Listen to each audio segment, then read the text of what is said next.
Hey my loves, welcome back to the channel and welcome back to another tutorial. Today we are going to be learning how to make this wrap top with a puffed sleeve or a stylish sleeve. If this is something you're interested in making, kindly keep watching, and also please do also subscribe if you've not subscribed, like and leave a comment in the comment section. If you're new here, hey boo, welcome. I hope you stay, and if you're a returning subscriber, thank you for coming back. Now, without wasting my time, let's get into the making of the top.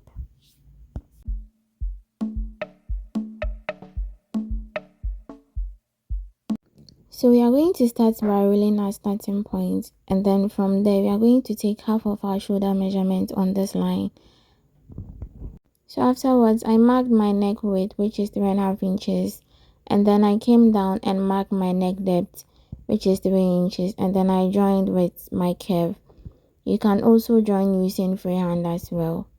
So from there, I came down by ½ inch for my shoulder slanting.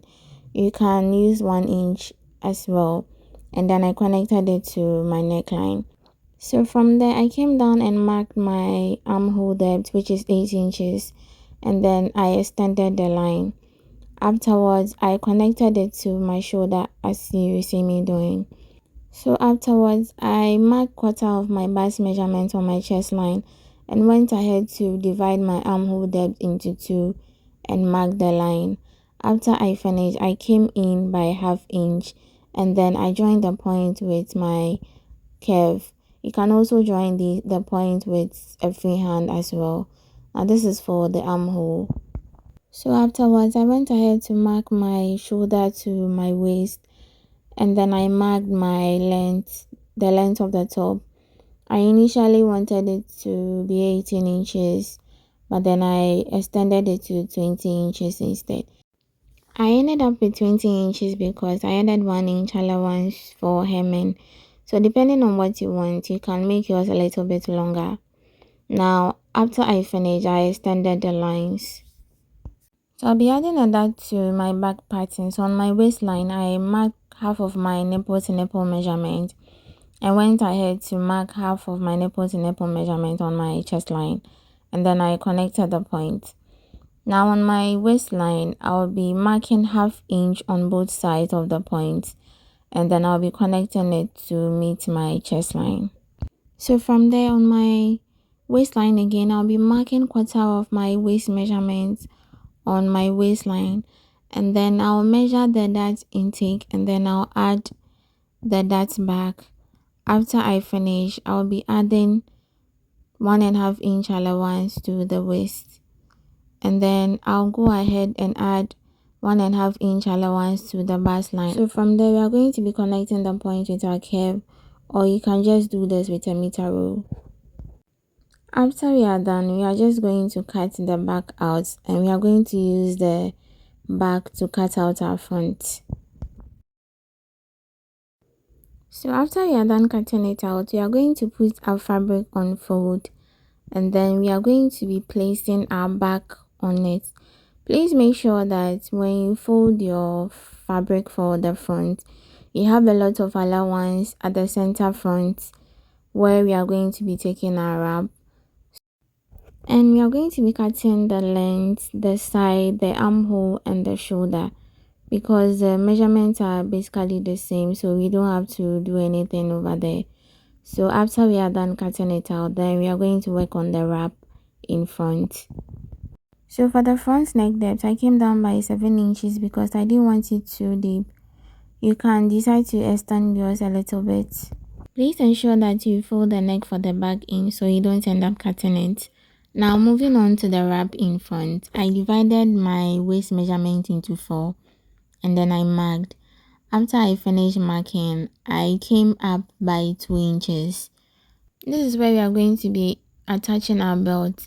So after I finished marking, I connected from the 2 inches point to the shoulder, as you see me doing. So that will be all for the front pattern. The next thing that we are going to do is to cut the front out. So after we are done cutting it out, this is what we are going to be having. As you can see, the wrap top is already taking shape. Now that was just a preview. So moving on, we are going to be joining our shoulder. So we are going to put the back and the front right sides facing each other, and then we are going to pin the shoulder down and we are going to sew. So while we're on our sewing machine, we are going to be sewing down our dart as well. I like to do multiple things when I'm on my sewing machine. That way I end up finishing the work quite early.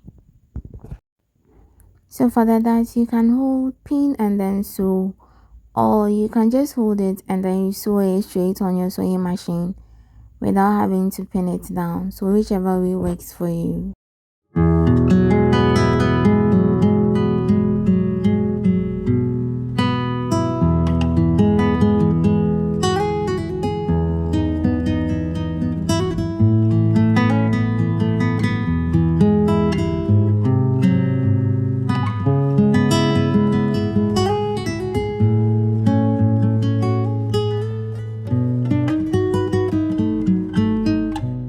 So after you are done sewing, we are going to be closing up the neckline.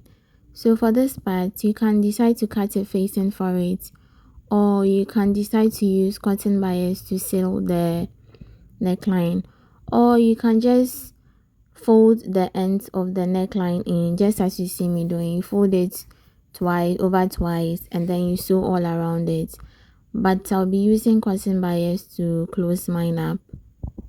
So you choose whichever one works for you and then you use that to close the neckline up.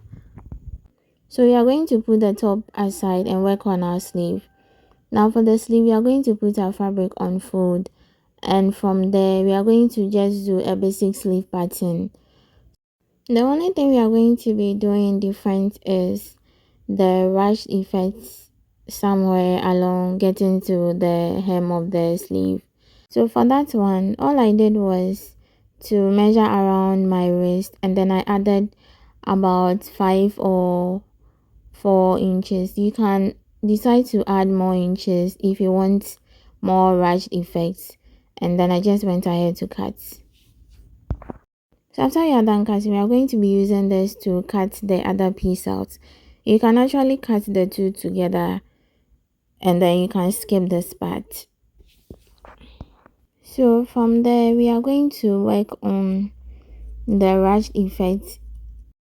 So after we are done cutting it out, we are going to open the sleeve up and then we are going to hem the sleeve with the allowance that we left. I left 1 inch for mine.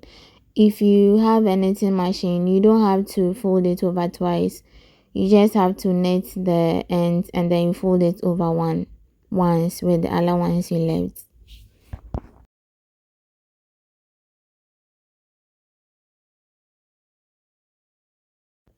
So after I finished, I came up by 5 inches. Now you can decide to come up a bit more depending on where you want your rush effect to start from. So we are going to be using elastic to achieve the rush effect there on the sleeve. So all I did was measure half of the sleeve when it's opened up and I got 12 for mine.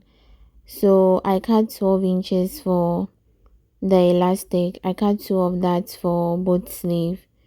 So then after we are done, we are going to be putting the elastic on one side of the sleeve and then we are going to pin it up and then stretch it to meet the other side of the sleeve. So as you are sewing, you stretch it. I'll be taking you to the sewing machine to show you how I did mine.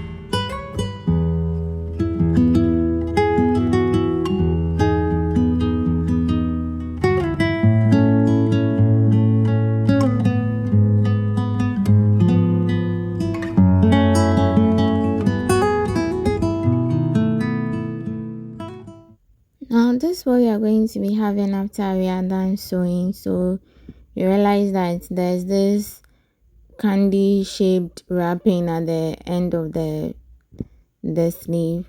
So now we are going to be attaching our sleeve to our top. So first of all, we are going to notch the center of the sleeve, and then we are going to take our top, and then we are going to pin our sleeve to the shoulder where we joined our shoulder.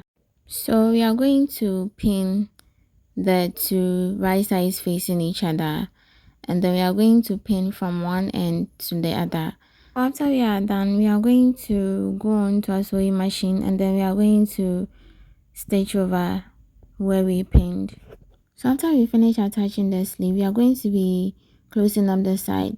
Now for the joining of the sleeve and closing up the side, you can use this way to do it, or you can close up the sides of the sleeve separately and close up the sides of the top separately, and after you join the two together. But then I decided to use this method instead.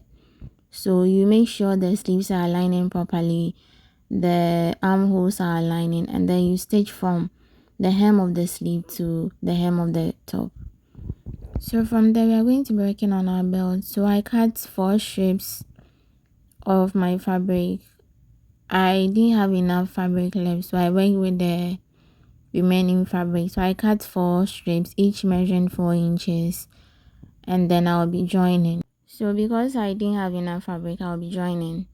But then if you have enough fabric that you can cut the belt straight without having to join, please do that. And you can make the belt as long as you want or as wide as you want. So I worked with the fabric I had. So I sewed and turned mine inside out, and then after I finished, I ironed it to ensure that it lies down flat.